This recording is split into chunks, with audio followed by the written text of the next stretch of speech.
Sağdan gel.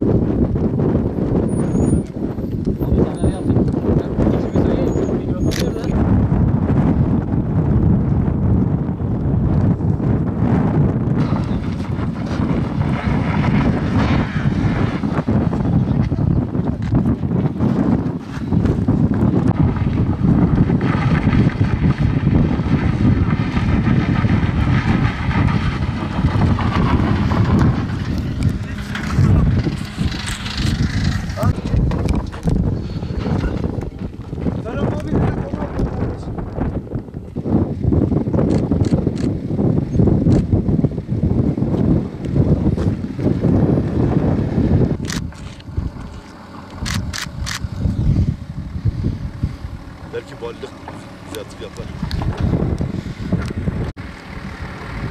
Teker havaya kalktı gördün. Gelin gelin bir şey olmaz. Rud, Zafroş çok güzel. Çok güzel. Gördüğünüz gibi turist dalga geçiyor. Rampa Zafroş. What do you think about this? Problem. For car. Problem. Ha, bisiklet problem. Bisiklet problem, araba problem.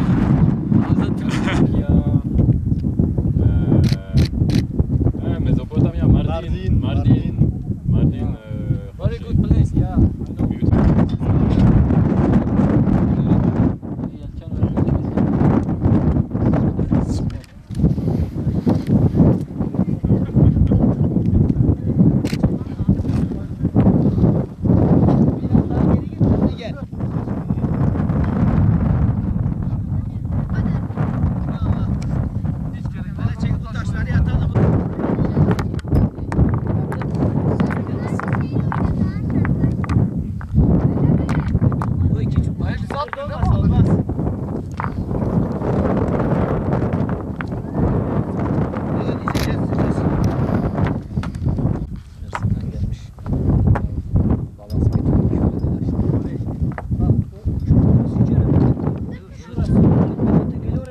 Kurban Bayramı için Batman'dan 3 aile Tatvan'a geldik.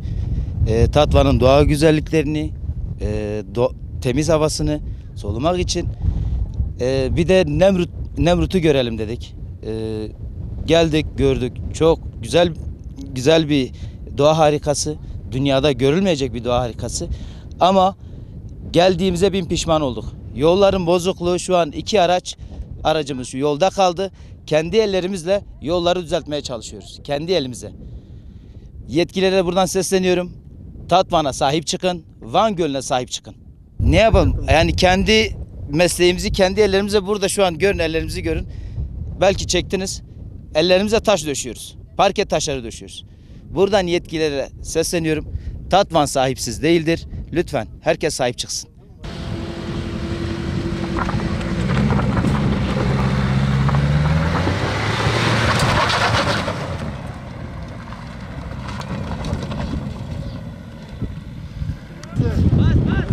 Bas.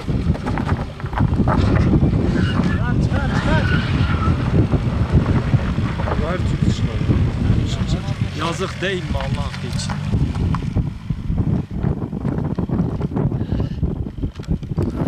Aydın'dan geliyorum. Kuşadası'nda yaşıyorum. 3 karavan.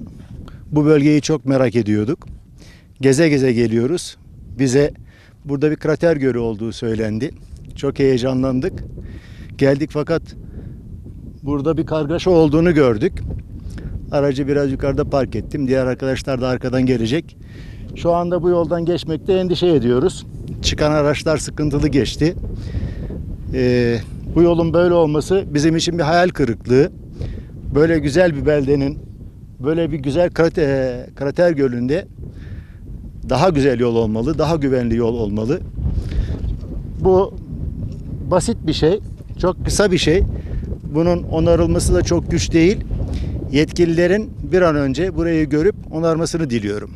Ki buraya gelen insanlar keyif için geliyor. Zoraki değil, bu keyif için gelinen bir yer. Böyle basit bir şeyin bu keyfi kaçırmasını istemiyorum.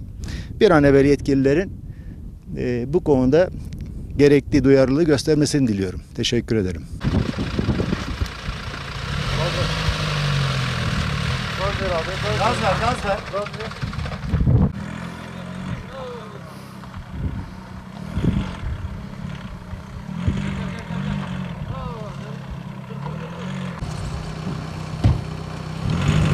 Ben bineyim. Ben de bineyim.